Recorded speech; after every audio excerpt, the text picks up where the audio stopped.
ఈరోజు మధ్యాహ్నం అంటే 29/6/2024 రోజు మధ్యాహ్నం 12 గంటల నుంచి 12:30 మధ్యలో హిదాయత్ అలీ అనే వ్యక్తి 31 సంవత్సరాలు, ఆయన చోటా బజార్ గోల్కొండ ఏరియాకు సంబంధించిన అతను.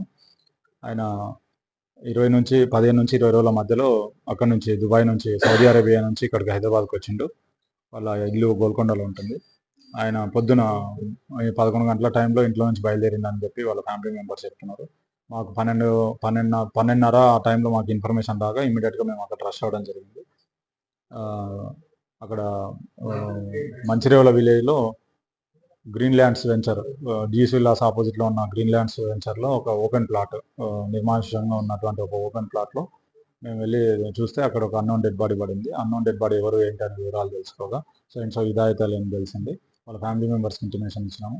అక్కడ హిదాయత్ అలీ అనే వ్యక్తి ఇంటి నుంచి వాళ్ళ ఫాదర్కి సంబంధించిన ఒక పాలిష్ వెహికల్ తీసుకొని రావడం జరిగింది. అతనితో పాటుగా ఇద్దరు ఉన్నారని చెప్పి తెలిసింది. అది సస్పెక్ట్స్ ఎవరు, అక్యూజ్డ్ ఎవరు అని చెప్పేసి మేము వెరిఫై చేస్తున్నాము. వాళ్ళ మధ్యలో ఏదో గొడవ జరిగినట్టుంది. ఆ గొడవలో ఉన్న పర్సన్స్ కత్తితో అతని పైన దాడి చేసి చంపడం జరిగింది. అక్కడ నుంచి పారిపోయింది అన్నట్టు కూడా తెలుస్తుంది. మేము ఇన్వెస్టిగేషన్ చేస్తున్నాము. ఇన్వెస్టిగేషన్లో భాగంగా మేము టీమ్స్ ఫామ్ చేస్తాము అఖిలను పట్టుకోవడానికి. త్వరలోనే అఖిలను పట్టుకుంటాం. అది చూడలేదండి, ఇంకా అది చూస్తాము. చూసిన తర్వాత పిఎంఈ టైంలో, ఇన్క్వెస్ట్ టైంలో అది తెలుస్తుంది.